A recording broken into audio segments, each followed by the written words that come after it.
The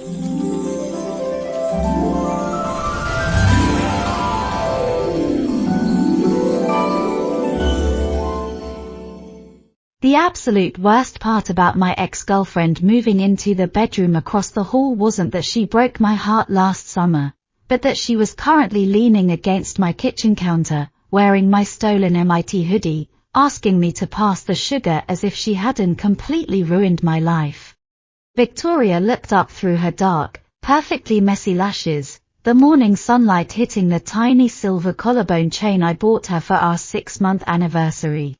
"Morning, sis," she purred, letting that cursed syllable roll off her tongue slow and heavy, like thick honey over an open wound.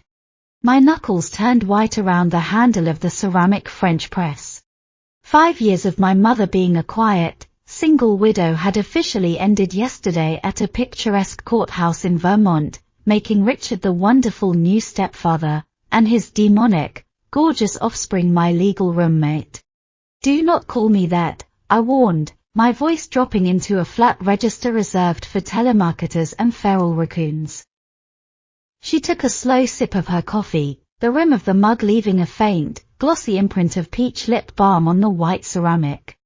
"Why not?" she asked, tilting her head with that maddening, calculated innocence that used to make me lose my mind in the back of her Honda Civic. "It's technically accurate, Chloe. It is biologically irrelevant and psychologically a war crime," I snapped, setting the glass plunger down with a sharp, dangerous clink. Victoria didn't flinch, she simply pushed off the marble counter and closed the 3 feet of safety distance between us. The scent of her, sandalwood, cheap drugstore vanilla, and the distinct crispness of an October morning, hit my sensory receptors like a flashbang. I locked my knees to keep from taking a pathetic, cowardly step backward. She reached out, her cool fingertips deliberately brushing the bare skin of my wrist as she reached past me for the cinnamon shaker. A tiny, treacherous electric spark danced right where her skin met mine, causing the fine hairs on my forearm to stand at absolute attention. "You're standing in my personal bubble," I muttered, staring rigidly at the top tortoiseshell button of the flannel shirt she wore unzipped over my hoodie. "We share a bathroom now, Chloe." I think the concept of our bubbles popped around the time our parents decided to combine their blender collections, she whispered, her breath ridiculously warm against the shell of my left ear. I turned my head slightly to glare at her, only to realize her mouth was hovering a mere 2 inches from my own.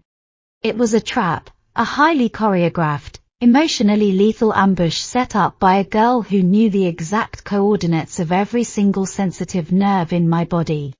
"If you use my expensive Moroccan hair oil again, I will tell Richard that you were the one who backed his pristine golf cart into the hydrangea bush," I countered, desperately refusing to let my gaze drop to her lips. A slow, devastating smirk spread across her face, highlighting the tiny dimple on her left cheek that I used to kiss to wake her up on Sunday mornings. "You wouldn't dare snitch on your darling little sister," she teased, lightly tapping the very tip of my nose with the plastic cinnamon shaker. "I am older than you by 4 entire months, Victoria. Which makes it your solemn, sisterly duty to guide me, protect me, and perhaps let me borrow your Jeep this afternoon," she replied instantly, stepping back just far enough to let my trapped lungs finally take in oxygen. Before I could formulate a sufficiently biting rejection, the heavy oak door of the master suite clicked open down the hallway. "Look at you two girls, already bonding over breakfast," my mother's cheerful, hopelessly naive voice echoed into the sunlit kitchen. Victoria's entire posture transformed in a fraction of a millisecond into that of a fragile, sweet-natured honors student. "We really are, Clara," Victoria said smoothly, offering my mom a blindingly warm smile while secretly sliding the arch of her bare foot over my toes beneath the island overhang. "Chloe was just explaining the house rules to me, making sure I feel completely at home." I choked on my own saliva, my eyes widening as her smooth heel applied a deliberate, agonizingly slow friction against my bare ankle. "That's my thoughtful girl," Mom beamed, utterly oblivious to the silent psychological warfare being waged over the toaster. Richard and I are going out to look at that cedar patio furniture, so you two have the whole place to yourselves until dinner. The heavy front door slammed shut a minute later, leaving behind a silence so thick and vibrating it felt like an unexploded ordnance sitting on the linoleum. I slowly looked down at the foot still firmly planted on top of mine, then brought my eyes back up to meet Victoria's. She wasn't smiling a sweet family smile anymore. The playful glint in her hazel eyes had melted down into something much darker, much heavier, and infinitely more dangerous. "So," Victoria murmured, sliding her bare foot slowly up the calf of my sweatpants, effectively pinning my hip against the edge of the sink. "What's the very first rule of our house, big sis?" The rational, pre-med side of my brain screamed at me to grab her bare ankle, shove it off my sweatpants, and lecture her on the exact legal definitions of domestic harassment. Instead, my traitorous respiratory system decided to shut down completely, leaving me staring down at the soft curve of her instep against my shin like I had just witnessed a localized solar eclipse. Rule number 1, I managed to rasp out, my voice sounding dangerously like dry autumn leaves being crushed under heavy boots. "You keep your limbs on your designated side of the property line, Victoria." She let out a low, musical hum that vibrated directly through the frayed denim of her shorts and right into my hip bone. "That is a terribly boring rule, Chloe," she whispered, shifting her weight further onto her left leg so her bare knee slotted effortlessly between my thighs. "And besides, my hands are entirely to myself right now. Your little legislation didn't specify anything about lower extremities." I reached down, my trembling palm wrapping firmly around her warm calf to physically relocate her leg back to the linoleum floor where it belonged. That was my second fatal tactical error of the morning. The exact millisecond my skin made contact with the smooth curve just below her knee, her muscles didn't tense in defense, they completely melted into my touch, welcoming the specific grip she used to beg for. "See," she murmured, her hazel eyes dropping to watch my fingers instinctively adjust to the familiar contours of her leg. "You're already breaking your own laws, officer." I was a fraction of a second away from pinching a very specific, agonizing nerve behind her kneecap when the heavy mechanical grind of the automatic garage door suddenly rattled through the kitchen drywall. Total, ice-cold panic flooded my circulatory system. "They forgot the measuring tape," my mind shrieked, instantly generating a high-definition nightmare of my sweet, fragile mother walking through the doorway to find her newly acquired stepdaughter pinning her biological child against the Kenmore dishwasher. Acting entirely on primeval survival instinct, I hooked my right arm around Victoria's waist and yanked her flush against my chest to drag us both out of the direct line of sight of the mudroom window. A tiny, genuinely surprised gasp escaped her throat as her front collided with mine, crushing my faded MIT logo right against the soft white cotton of her unzipped flannel. We hit the narrow, dusty gap between the double-door refrigerator and the pantry, packed together so tightly that I could feel the frantic, hummingbird rhythm of her pulse jumping against my collarbone. I clamped my free hand directly over her mouth, my wide, terrified eyes locked onto the frosted glass of the back door. The heavy wooden garage door hit the concrete floor with a final thud, followed immediately by the distinct, fading sound of Richard's pickup truck shifting into reverse and backing down the asphalt driveway. It hadn't been them returning, it was just the automated 2-minute delayed auto-close sensor doing its standard Saturday morning job. I slowly let out a breath that tasted like pure, unadulterated adrenaline, my forehead dropping forward until it was resting heavily against the crown of her messy dark hair. "They're gone," I breathed against her scalp, my hand still plastered firmly over her lips to keep her quiet. Beneath the center of my palm, I felt the soft, unmistakable upward curve of Victoria's mouth. She didn't try to wiggle out of the suffocatingly cramped corner between the major kitchen appliances. Slowly, deliberately, She tilted her chin up into the cup of my hand, pressing the warm, damp center of her lips directly against my racing pulse point at the base of my thumb. The absolute ghost of her tongue darted out, delivering the lightest, most microscopic flick against the sensitive skin of my palm. I snatched my hand back as if I had been stung by a radioactive hornet, the back of my skull thumping hard against the side of the refrigerator. "You are a documented sociopath," I hissed, my chest heaving as I desperately tried to wedge my shoulders further back into the drywall. Victoria stepped out into the open, sunlit kitchen, lazily stretching her arms over her head so her shirt rode up, exposing 2 dangerous inches of warm, golden waist. "I'm just a deeply affectionate sibling trying to ground her big sister during a severe generalized anxiety episode," she beamed, picking up a glossy green Granny Smith apple from the fruit bowl and tossing it into the air. "By the way, Clara left us a lovely little handwritten chore list on the dining table before they bolted." I rubbed my tingling palm against the side of my sweatpants, trying to scrub the phantom, burning sensation of her mouth off my epidermis. "What does it say?" Victoria took a loud, brutally crisp bite of the apple, chewing with an expression of pure, unadulterated evil. "She wants the 2 of us to go up to the UN air-conditioned attic and sort through the high school memorabilia boxes before the Goodwill donation truck gets here at noon." I looked up at the textured plaster ceiling, mentally calculating the statistical odds of me suffering a lethal heat stroke versus the odds of me committing a federal crime in an enclosed crawl space. "Tell me there is at least one functional oscillating fan up there," I pleaded to a universe I was rapidly losing faith in. Victoria caught the half-eaten apple in her left hand, leaning her shoulders back against the pantry door as she offered me a slow, heavy-lidded wink. "Oh, don't worry about the temperature, Chloe," she purred, her voice dropping into a register that promised absolute ruin. "I guarantee I'll keep you nice and hot." The wooden pull-down stairs groaned under our combined weight as we ascended into the suffocating, 95-degree purgatory of the 3rd-floor attic. A single, pathetic overhead bulb cast long, warped shadows across dozens of cardboard storage boxes stacked together like a miniature, dust-covered Manhattan. The air up here didn't even feel like oxygen anymore. It felt like inhaling a preheated wool blanket dusted with 30 years of dead skin cells and dried silverfish. "God, it's practically a kill up here," Victoria sighed, immediately reaching back to gather her heavy dark hair into a messy, improvised bun.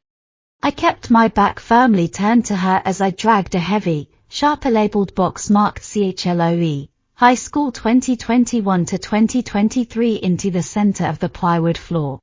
"The faster we categorize the donation pile, the faster we get back to the absolute miracle of central air conditioning," I muttered, wiping a premature bead of sweat from my temple. Victoria didn't grab her own designated box. Instead, she dropped cross-legged onto the dusty floorboards directly across from me, our bare knees separated by a mere 6 inches of frayed cardboard. "You always were such a ruthless, joyless pragmatist, Chloe," she purred, her long fingers already reaching out to peel back the brittle, yellowed packing tape of my personal archive. "Get your hands off my private property," I snapped, slapping my palm down onto the top flaps of the box to keep them sealed. She merely tilted her head, a slow, solitary drop of perspiration tracing its way down the side of her neck and disappearing into the collar of my stolen MIT hoodie. "Clara specifically instructed us to do this together, sis," she whispered, her voice dropping into that quiet, vibrating frequency that bypassed my eardrums and went straight to my lower spine. Or should I call her right now and ask if certain boxes are legally exempt from our court-mandated sibling bonding exercise? My jaw clenched so hard my molars ached as I reluctantly lifted my hands, letting the cardboard flaps pop open to reveal the perfectly preserved archaeology of my teenage years. There were old AP chemistry study guides, faded varsity track ribbons, and a ridiculous plastic trophy from a regional debate tournament I had completely forgotten winning. Victoria bypassed all of it with the terrifying, practiced efficiency of a seasoned TSA agent searching for high-level contraband. Her slender fingers ignored the heavy textbooks, diving straight toward the bottom left corner where a small, tarnished Twinings Earl Grey tea tin sat half-buried under a stack of blank flashcards. My stomach hit the floorboards with the physical force of a dropped bowling ball. No, no, no, I threw that tin into the dumpster behind the dorms. My brain frantically tried to rewrite history, even as my wide eyes locked onto the faded yellow price tag I had taped to the lid 3 years ago. Victoria lifted the little rectangular tin into the dim yellow light, giving it a gentle, mocking shake that produced a distinct, metallic rattle. "Look at this adorable little time capsule," she mused, her hazel eyes flicking up to catch the absolute, paralyzed terror written across my face. "Give it to me right now," I commanded, my voice dropping an entire octave into something genuinely feral as I lunged across the box to snatch it. She was infinitely faster. She leaned back on her elbows, holding the tin high above her head where my shorter reach couldn't possibly catch it without throwing my entire body directly on top of hers. House rule number 2, she tutted, her tongue clicking softly against her front teeth. "No violent snatching from your sweet, defenseless younger sister." With an agonizingly slow, deliberate pop, her right thumb pried the tight metal lid completely off the tea tin. I stopped breathing entirely, my field of vision narrowing down to a tight, high-contrast vignette centered purely on her left hand. She reached inside and pulled out a single, slightly creased strip of full glossy black and white photo booth pictures taken at the Santa Monica Pier during the July of our junior year. In the first frame, we were making ridiculous, cross-eyed faces. In the second, she was kissing my cheek. In the third, I was looking at her with an expression so nakedly, stupidly in love that it made my current chest physically ache to witness. And in the fourth frame, our lips were pressed together in a messy, laughing, undeniable teenage blur. Victoria didn't say a single word as she slowly turned the glossy strip around, holding it up right next to her own face, so I was forced to look at the ghost of our past and the reality of our present simultaneously.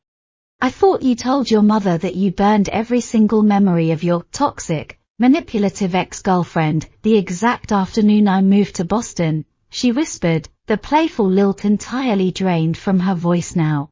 A heavy, suffocating silence settled over the attic, broken only by the distant, rhythmic hum of the outdoor AC compressor kicking on 3 stories below us. "I missed the incinerator," I lied, my voice cracking so pathetically it sounded like a dying radio signal. A low, dark chuckle vibrated in her throat as her free hand reached back into the open tin, retrieving the second, infinitely more damning piece of historical evidence. It was a delicate, braided silver thumb ring, the exact matching twin to the one currently wrapped around Victoria's own left thumb. "You kept the ring, Chloe," she murmured, the syllables dropping so heavy they felt like a physical weight pressing against the damp skin of my throat. She didn't put it back in the tin. Instead, she reached across the cardboard divide, captured my rigid left wrist, and slowly, forcibly began sliding the cold silver band over the tip of my thumb. "Stop it," I gasped, trying to yank my arm back, but her grip was locked onto my pulse point with the terrifying, unyielding strength of someone who spent 2 years doing varsity crew. "Why did you keep it?" she demanded, her hazel eyes burning into mine with an intensity that made the 95-degree ambient heat of the room feel like a mild spring breeze. The cold silver metal hit the base of my joint, slotting into the tiny, permanent anatomical groove it had carved into my skin 3 years ago like a custom-made key sliding into a master lock. "Because I forgot it was in the bottom of the stupid tin," I choked out, furiously refusing to let the burning, shameful moisture gathering in my tear ducts spill over my lower lids. Victoria leaned her weight forward over the cardboard box, her chest pressing against the top flaps until her face was hovering a calculated, dangerous inch from my trembling jaw. "You are a terrible, cowardly little liar," Big sister, she breathed, her thumb slowly tracing the familiar, smooth metal band she had just re-anchored to my living flesh. You kept it because every single time you look at your own bare hand, you remember exactly what my mouth felt like on your skin.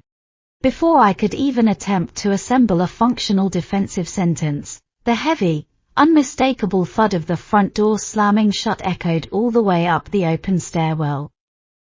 Girls! Clara's booming, cheerful voice drifted up through the floorboards like a sudden, terrifying air raid siren. We bought the cedar patio set, and we brought home extra-large iced matcha lattes for our two favorite hard workers. The transition from the third-floor convection oven back into the 68-degree sanctuary of the central hallway felt like stepping through a portal into the Arctic.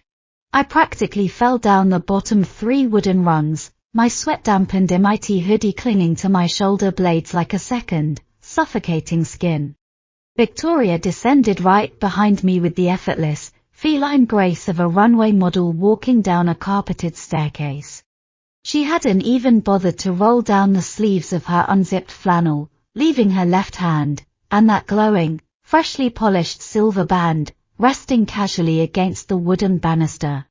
There are my two industrious little archaeologists. Mom chirped from the kitchen island, distributing for massive, sweating plastic cups of iced green liquid. Richard stood next to her, looking absurdly proud of a brand new, high-gloss hardware store brochure sitting next to the fruit bowl. We managed to secure the last 6-piece modular sectional in the entire Burlington metro area, he announced, adjusting his wire-rimmed glasses with a satisfied nod. I shoved my left hand deep into the front pocket of my sweatpants, my thumb joint throbbing where the cold metal sat wedged against my bone. That sounds incredible, Richard, I managed to say, my voice sounding strained and hollow as I grabbed the nearest sweating plastic cup with my safe, bare right hand. The first swallow of the iced matcha hit my parched throat like an absolute, divine intervention. Victoria didn't take her drink immediately. She leaned her hip against the side of the island, positioning herself directly between my mother and my trapped left side. Chloe was an absolute marvel up there, Clara, she purred, offering my mom a smile so wholesome it belonged on a vintage life insurance advertisement. She found the most fascinating little keepsakes from her high school years. I nearly inhaled a solid ice cube, my lungs seizing as my right hand gripped the plastic cup hard enough to dent the side. Oh, really? Mom beamed, her eyes lighting up with that terrifying, maternal nostalgia that usually ended in photo albums being dragged out for Thanksgiving guests. Did you finally find your old junior varsity tennis medals, honey? Just some old, useless junk that belongs in the recycling bin, I interjected loudly, glaring daggers at the side of Victoria's perfectly unbothered profile. Victoria reached out to take her designated matcha latte, deliberately choosing the cup sitting right next to my left hip.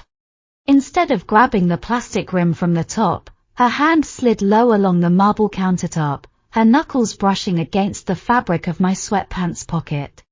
She didn't stop there. With a calculated, terrifyingly precise shift of her wrist, she slipped the tip of her thumb inside the loose opening of my pocket. The smooth, hard curve of her silver ring caught the exact edge of my own. Clink. It was a tiny, high-frequency metallic chime, completely swallowed up by the loud, cheerful hum of Richard explaining the weather-resistant properties of synthetic wicker to my mother. To my overstimulated nervous system, however, that microscopic collision of silver sounded like a cathedral bell tolling at midnight. A sharp, involuntary shiver shot straight up my left side, causing the green liquid in my right hand to slosh dangerously against the plastic lid. Careful there, sis, Victoria murmured, her hazel eyes flicking sideways to catch the frantic, trapped expression on my face. She slowly withdrew her thumb from my pocket, but not before the pad of her finger dragged deliberately across the sensitive skin of my hip bone.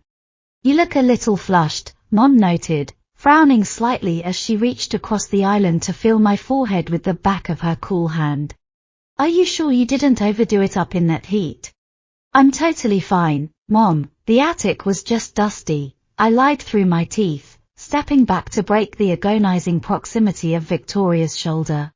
I'm actually going to take this up to my room and jump in the shower before dinner. Oh, perfect timing. Victoria chimed in instantly, taking a long, theatrical sip of her green drink through the green straw. I was actually just about to ask Chloe if she could show me how the hot water diverter works in our shared tub. Richard chuckled heartily, completely blind to the silent, suffocating panic radiating off my rigid posture. You girls go ahead and get cleaned up, he smiled, wrapping an affectionate arm around Mom's waist. We've got reservations at the Italian place downtown at 7, so don't take too long.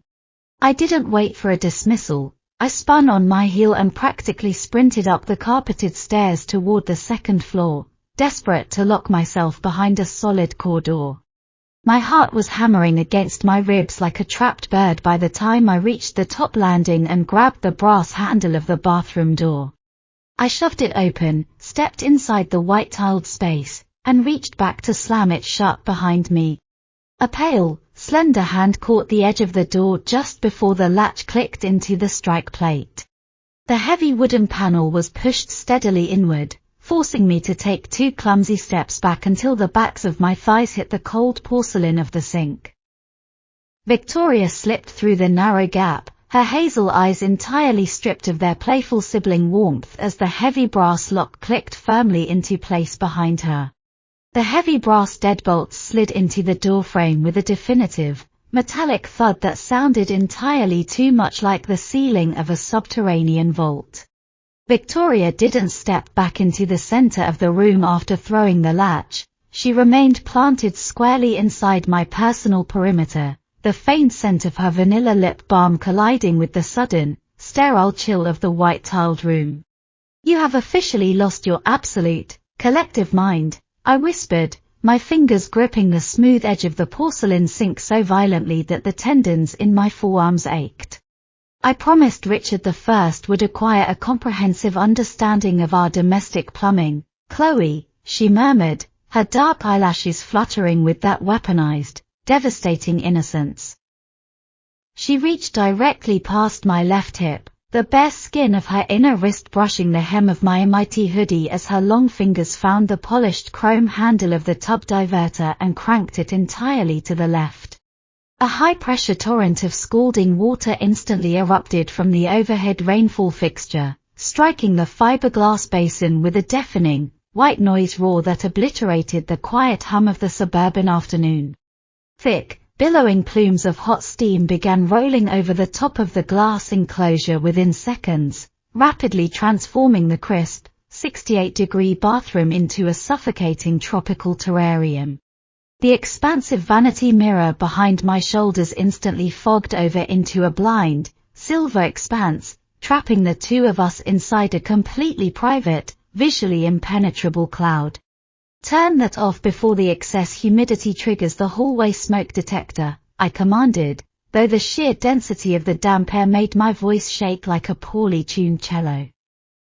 Victoria ignored the chrome handle entirely, placing both of her slender palms flat on the marble countertop on either side of my thighs, effectively caging me against the damp ceramic overhang.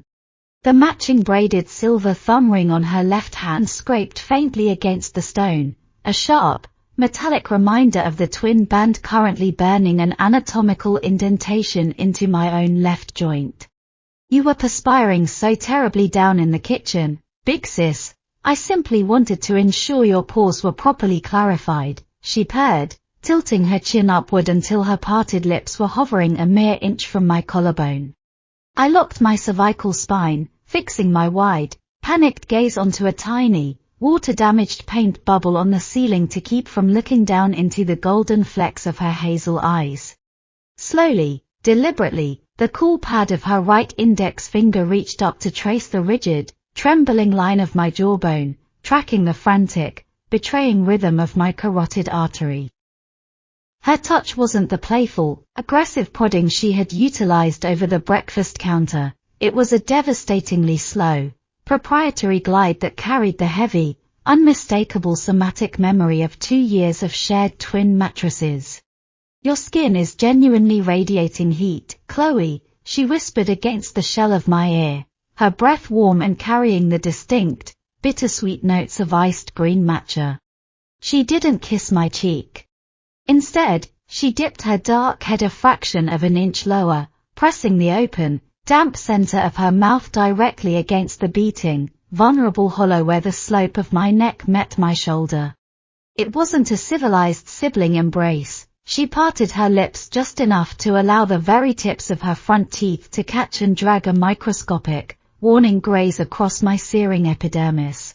An absolute, paralyzing electrical shockwave detonated down the entire left hemisphere of my body, completely short-circuiting my prefrontal cortex and turning my locked knees into structural liquid. A tiny, pathetic, undeniably needy whimper escaped the back of my throat, instantly swallowed up by the thundering, cavernous echo of the scalding shower behind us. Victoria lingered against my pulse point for 3 agonizing, victorious seconds, inhaling the scent of my expensive Moroccan hair oil like a starving predator finally standing over its long-denied kill. Say it, she breathed against my damp skin, her left thumb sliding up from my jaw to press firmly against the center of my lower lip, forcing my mouth to open slightly. Say what? I choked out, my field of vision narrowing down to a blurry, high-contrast vignette framed entirely by the dark waves of her messy hair. Say the name you used to call me when the radiator in our sophomore dorm failed in January and you had to wrap me in 3 layers of your own fleece, she demanded, her hazel eyes locking onto mine with a dark, terrifying gravity that stripped away every single layer of our new family tree. My stubborn, self-preserving ego fought a violent, 5-second civil war against the screaming, undeniable biology of my own memory. Please, V, I whispered, the forbidden, solitary syllable dropping out of my mouth like a precious, long-buried coin hitting the bottom of a wishing well. The absolute, devastating triumph that illuminated Victoria's face was so blindingly bright it rendered the overhead vanity bulbs completely redundant. She slowly withdrew her thumb from my lower lip, stepped backward into the cooler, steamed pocket of air near the laundry hamper, and reached behind her back to disengage the brass deadbolt with a soft, polite click. The hot water pressure is absolutely divine, sis, she beamed, instantly reassembling her posture into that of the radiant, angelic honor student as she slipped out into the carpeted hallway, leaving me hyperventilating alone in the scalding white mist. The downtown Italian bistro was the sort of aggressively dim, white tablecloth establishment where the menus lacked dollar signs and the waiters spoke in hushed, reverent tones about imported black truffles. I sat rigidly between my mother and the heavy velvet drape of the window, my left hand, and its permanently anchored silver thumb ring, tucked safely beneath the starched cotton napkin on my lap. Directly across the small square table sat the absolute architect of my psychological ruin, looking effortlessly breathtaking in a black silk camisole that caught the warm, amber glow of the overhead brass chandelier. Victoria was currently listening to Richard explain the fascinating logistics of regional olive oil import with the rapt, wide-eyed devotion of a Renaissance scholar. Every time she took a slow sip from her tall glass of iced blood orange San Pellegrino, her dark eyes would flick across the white linen to collide directly with mine. The skin at the base of my right throat was still pulsing with a sharp, localized heat, a phantom somatic reminder of the exact pressure her front teeth had exerted against my carotid artery 4 to 5 minutes ago. I had spent 20 frantic minutes in my bedroom attempting to manipulate the collar of my oversized cream crewneck sweater to cover the tiny, crescent-shaped indentation, but the wide boat neck cut was working actively against my survival. So, Chloe, Richard beamed, setting down his heavy crystal water goblet with a polite nod in my direction. Victoria tells me that you were an absolute saint today, showing her the ropes around the house and helping her sort through the heavy boxes on the 3rd floor. I offered my new stepfather a tight, perfectly symmetrical smile that felt like it was going to physically crack the dry skin around my mouth. "We had a very productive afternoon, Richard," I replied, my voice maintaining the steady, flatly modulated pitch of a flight attendant announcing minor cabin turbulence. Victoria let out a soft, melodic hum of agreement, her slender hand reaching out to tear a piece of warm rosemary focaccia from the center ceramic basket. "She really is the most attentive older sister anyone could possibly ask for," Victoria murmured, her hazel eyes locking onto mine as she slowly pressed the pad of her thumb into the soft bread. She made sure I felt completely comfortable in every single room of the house. Beneath the heavy, floor-length tablecloth, the pointed toe of her soft leather loafer slid deliberately up the front of my left shin. I didn't dare flinch or pull back. My mother was currently leaning forward over her reading glasses to inspect the handwritten dinner specials propped up against the salt shaker. Suddenly, Clara stopped reading the menu entirely, her warm brown eyes narrowing slightly as her gaze drifted up from my chin and landed squarely on the exposed slope of my right shoulder. "Honey," Mom frowned, setting her glasses down on the white linen with a soft, sharp click that sounded like a pistol hammer pulling back. "What on earth happened to the side of your neck?" The entire restaurant seemed to drop into a sudden, absolute vacuum, the ambient clatter of silver forks hitting porcelain instantly muted inside my ringing eardrums. "Nothing," I said instantly, my right hand flying up in a frantic, profoundly guilty reflex to plaster my palm over the searing red patch of skin. "It's just a little dry, Mom." The air up in the attic was terribly dusty. Clara leaned across the small table, her maternal diagnostic instincts completely overriding my obvious, desperate desire to drop through the floorboards into the basement wine cellar. "That doesn't look like dry skin, Chloe, it looks like a localized allergic reaction or a rather severe insect bite," she insisted, reaching out to gently pry my rigid fingers away from the mark.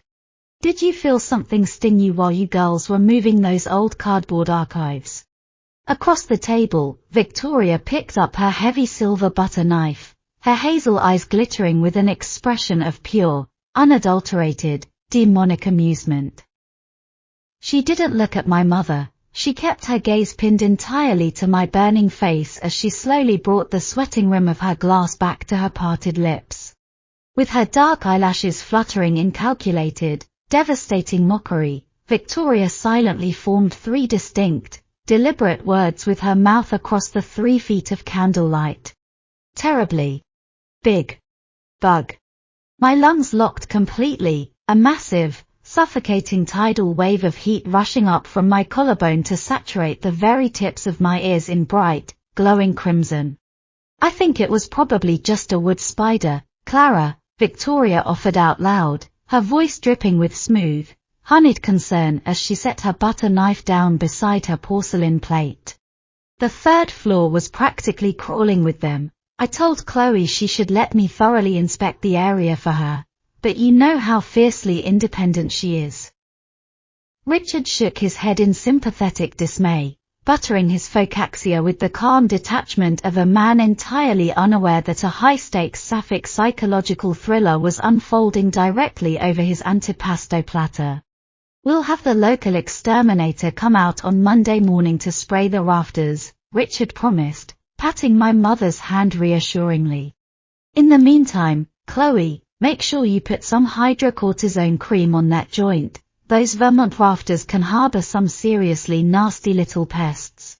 "It's already stopped hurting," I choked out, staring down at my newly arrived, untouched plate of wild mushroom risotto as if the individual grains of arborio rice held the fundamental secrets of the universe.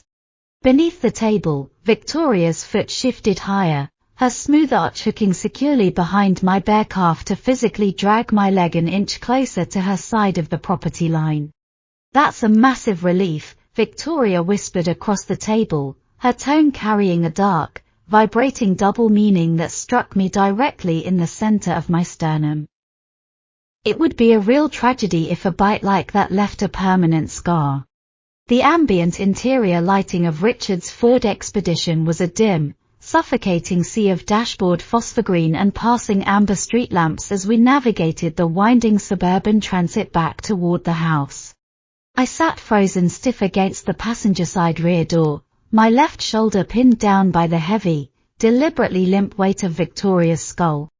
She had utilized the half glass of imported Pinot Grigio Richard had permitted her to order with her dessert as a bulletproof legal pretense to declare herself completely, adorably incapacitated by vehicular motion sickness.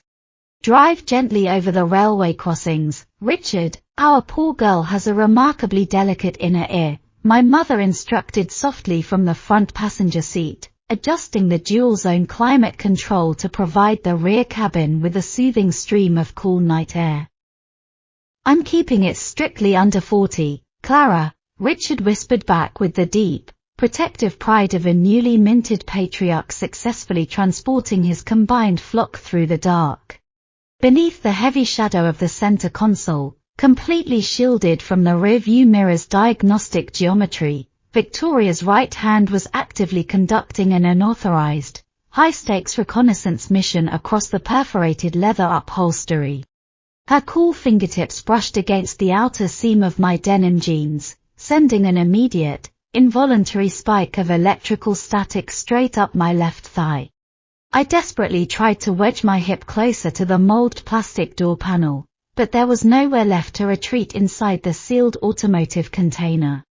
With a slow, terrifyingly confident slide, her hand slipped into the narrow, dark crevice between our respective seat cushions and systematically captured my rigid left wrist. She didn't just hold my hand, she systematically forced her slender fingers between my own, prying my knuckles apart until our palms were pressed together in an inescapable, profoundly intimate lock. The tarnished braided silver band on her thumb collided directly against its twin anchored to my own flesh, producing a microscopic, highly pressurized metallic snick that vibrated straight into the marrow of my metacarpal bones.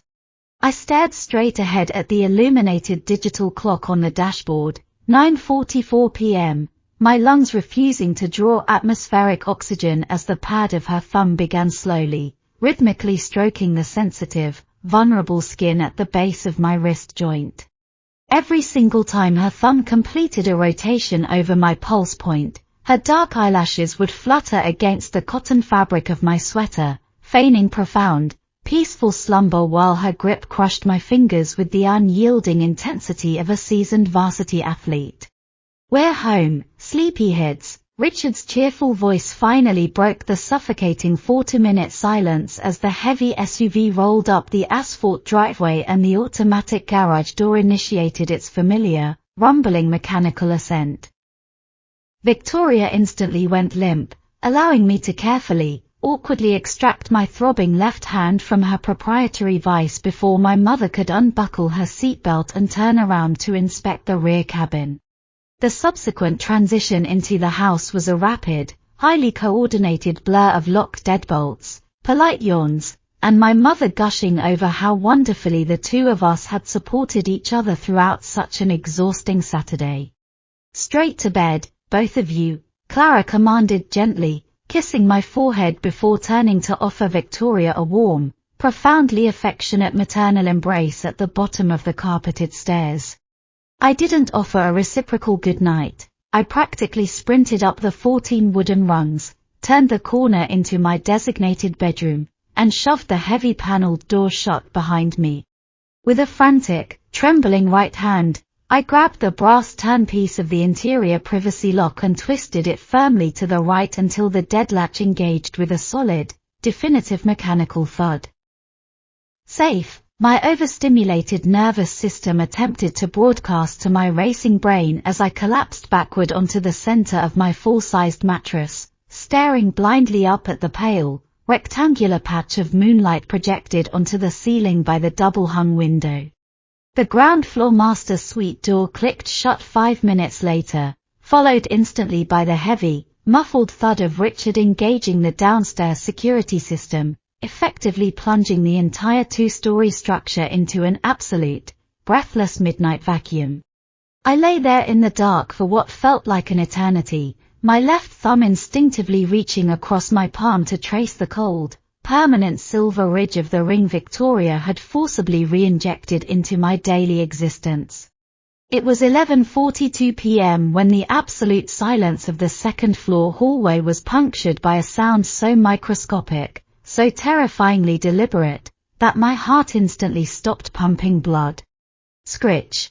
It was the distinct, unmistakable sound of a piece of rigid metal systematically probing the dusty interior of my bedroom door's vintage brass keyhole. I sat bolt upright in the dark, my wide, dilated pupils locking instantly onto the dull yellow metal of the doorknob across the unlit room. With an agonizingly slow, perfectly lubricated revolution, the locked brass knob began to turn completely to the left. The heavy wooden door emitted a low, structural groan as it was pushed steadily inward, slicing a tall, expanding vertical pillar of pale hallway moonlight straight across my carpet. Framed inside the narrow wooden threshold stood Victoria, wearing one of my oversized, faded grey sleep t-shirts, her bare feet planted soundlessly against the hardwood floorboards. In her left hand, catching the sharp glint of the lunar glow, she casually dangled a long, tarnished skeleton key attached to a faded blue piece of plastic masking tape labeled "Spare, Upstairs Bedrooms." She stepped completely into my private sanctuary, reached behind her back without ever breaking her heavy, dark visual lock on my paralyzed silhouette, and pushed the door shut, re-engaging the brass deadlatch with a quiet, polite little click. "You really shouldn't lock your doors in a strange new house, Chloe," she whispered into the pitch-black room, her voice dropping into a register so dense and vibrating it felt like a physical hand wrapping around my throat. "What if that terribly big wood spider came back to finish its meal, and your poor little sister couldn't get inside to save you?" The dull, heavy brass of the skeleton key didn't just drop casually into my palm. Victoria deliberately lifted the tarnished metal and let it slide right down the loose, open V-neck of my sleep shirt, the icy antique alloy coming to rest directly against the racing, overheated skin over my breastbone. I couldn't even summon the basic motor function to scream as the cold weight settled into the anatomical dip between my collarbones, trapping my breath behind my ribs like a terrified bird thrown into a transparent cage. "What are you doing?" I choked out, my voice so stripped of volume it was practically a phantom frequency floating in the pale, silver moonlight that sliced across my tangled comforter. Victoria didn't answer with spoken vocabulary. She simply placed her bare right knee onto the edge of the mattress, the inner box springs giving a low, betraying metallic groan beneath her calculated invasion.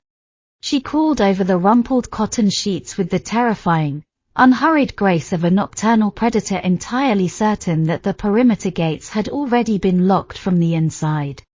Her messy dark hair fell forward over her shoulders as she loomed over me, creating a suffocating, private curtain of shadow that completely obliterated the moonlit outline of my bedroom window.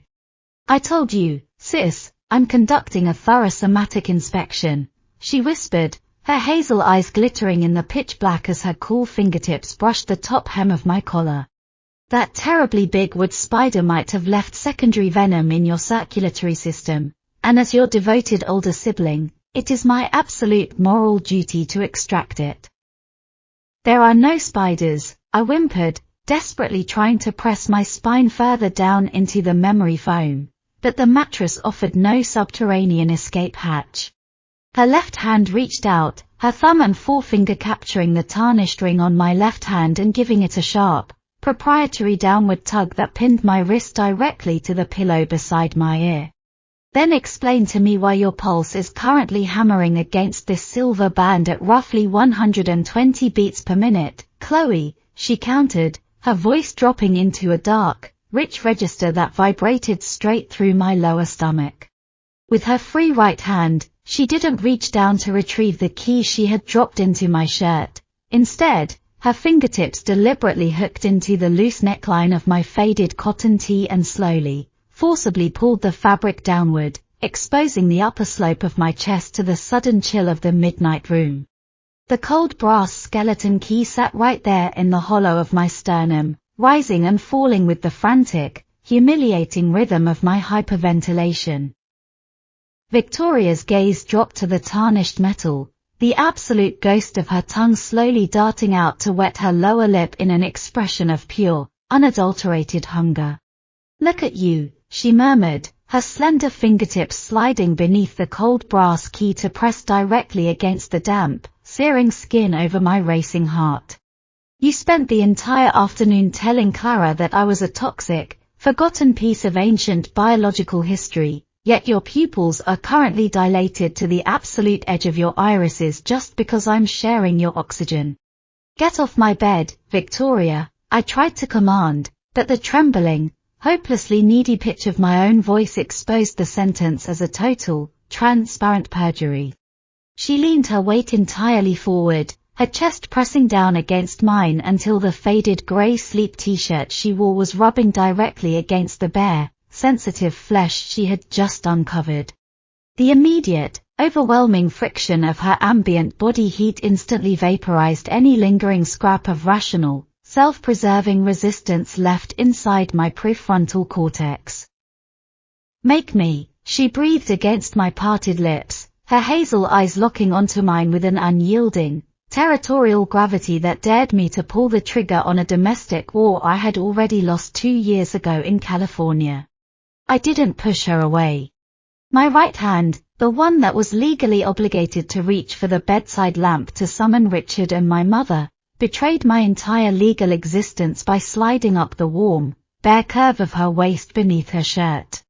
A low, extraordinarily victorious gasp tore out of Victoria's throat the exact millisecond my palm made flush contact with the smooth, living skin of her lower back. She dipped her dark head instantly, bypassing my mouth entirely to press her open, damp lips directly over the cold brass skeleton key sitting on my sternum. The sudden, shocking sensory collision of her scalding mouth and the freezing metal sent a violent, agonizing jolt of pure electricity straight down my spine, causing my hips to arch upward off the mattress in an involuntary, desperate search for friction. "There's my honest girl," Victoria purred against my vibrating chest, the sharp tips of her front teeth lightly catching the sensitive epidermis right above the keyhole of the antique brass. She dragged her open mouth slowly, agonizingly upward along the center line of my throat, tasting the salty, shameful moisture that had finally begun to gather at the base of my trembling jaw. When her lips finally captured mine, it wasn't the gentle, nostalgic reunion of 2 high school sweethearts, it was a devastating, oxygen-stealing, thoroughly proprietary conquest that systematically rewrote the deed to my physical body. I opened my mouth instantly, surrendering every single linguistic defense I had spent the last 12 months constructing as her tongue swept in to claim its long-denied, highly familiar territory. Our matching braided silver thumb rings scraped together against the cotton pillowcase, a frantic, high-frequency metallic percussion that provided the sole, beautiful soundtrack to our complete moral ruin. "You're mine, Chloe," she whispered into my mouth, her long fingers tangling violently into my messy hair to tilt my skull further back into the mattress. "You were mine on the Santa Monica Pier. You were mine when you kept this ring hidden in that stupid Earl Grey tin, and you are entirely, inescapably mine inside Richard's guest bedroom." I couldn't form the syllables to offer a single valid legal objection, entirely consumed by the blinding, intoxicating reality that the girl who had broken my heart was currently putting it back together with the unyielding, terrifying force of a localized hurricane. We were so completely, hopelessly lost in the silent, breathless violence of our midnight reconciliation that neither of us registered the sudden, sharp, terrifyingly distinct mechanical beep of the downstairs digital thermostat initiating its 2 a.m. system purge. The 6:30 a.m. Vermont sunlight cutting through the frosted glass of our shared second-floor bathroom wasn't the gentle, forgiving morning glow of a standard Sunday, but a high-definition, merciless interrogation lamp exposing the absolute, unyielding proof of my total moral capitulation. I stood barefoot on the cool white tiles, my toothbrush frozen halfway to my parted mouth as I stared blindly into the silver glass at the dark, blooming, undeniably violent plum-colored mark stamped directly into the center of my collarbone. There was not a single oversized MIT crew neck, pure wool turtleneck, or highly strategic winter scarf in the entire northeastern United States capable of camouflaging a localized hematoma that looked like it had been administered by a deeply territorial vampire. Directly to my left, occupying the designated secondary porcelain sink with the effortless, feline smugness of a domestic house cat that had successfully swallowed the canary, Victoria was systematically brushing her teeth to the rhythmic, cheerful hum of an indie pop melody.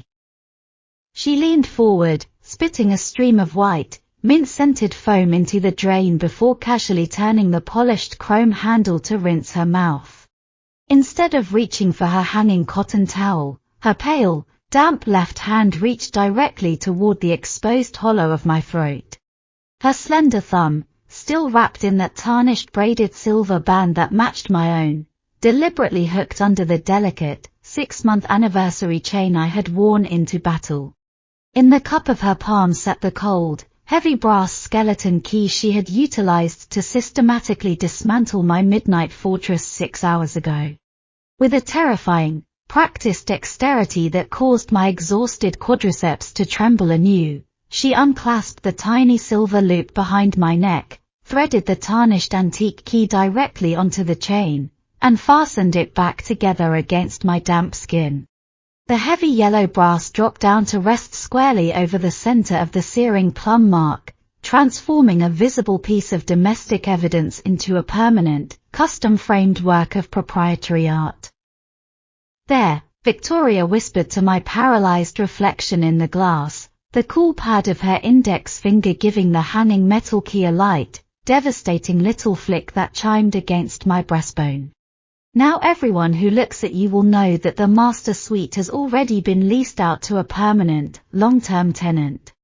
Before I could formulate a sufficiently blistering, legally binding threat of retaliation, the rich, buttery, unmistakable aroma of baking wild blueberry pastries began drifting up the open stairwell, accompanied by the cheerful clatter of Richard setting out the Sunday china. "Girls," my mother's wildly enthusiastic, hopelessly optimistic voice echoed up from the bottom landing like a morning bugle call. "The scones are piping hot, the French press is freshly steeped, and we want to hear every single detail about how our 2 favorite roommates slept." I closed my eyes for 3 silent seconds, mentally archiving the final, dying ashes of my stubborn, self-preserving singlehood before turning my chin to look at the girl who had systematically ruined my life twice in a 24-month window. Victoria had already reassembled her facial geometry into that of the radiantly wholesome, deeply affectionate honor student, offering me a slow, heavy-lidded wink as she stepped back to let me exit the bathroom first. The descent down the 14 carpeted steps felt less like a walk to a family breakfast and entirely more like a highly publicized coronation march. When we stepped into the sun-drenched, 68-degree kitchen, Richard was currently transferring 6 golden, steaming scones onto a tiered ceramic platter while my mother stood by the granite island, holding 2 ceramic mugs of dark roast. Clara looked up, her warm brown eyes taking in the sight of the 2 of us walking side by side, our shoulders brushing with an effortless, synchronized proximity that completely defied the standard awkwardness of a blended family. "Oh, Richard, just look at them," Mom gushed, her voice cracking with genuine, misty-eyed maternal pride as she pressed a hand to her heart. I was so terribly worried that sharing a bathroom would cause some friction. But it looks like our girls have become completely attached to each other over a single night. "We really did have the most transformative evening, Clara," Victoria purred smoothly, reaching out to accept her coffee mug while secretly, invisibly sliding the tips of her left fingers into the loose pocket of my cream cardigan. Beneath the soft wool fabric, The tarnished silver band on her thumb collided directly with my own, producing that microscopic, high-frequency clink that had become the absolute, inescapable heartbeat of my existence. I didn't try to pull my hand away. Slowly, deliberately, I looked down at the braided metal biting into my own thumb joint, felt the warm brass key resting heavy against my marked throat, and lifted my chin to offer my mother the very first genuinely unburdened, profoundly unhinged smile of my entire legal adulthood. "Yes, Clara," I murmured, letting my left hand lock its fingers permanently into Victoria's beneath the table as I looked right past my mother to catch the dark, triumphant fire burning inside my ex-girlfriend's eyes. "We are entirely inseparable."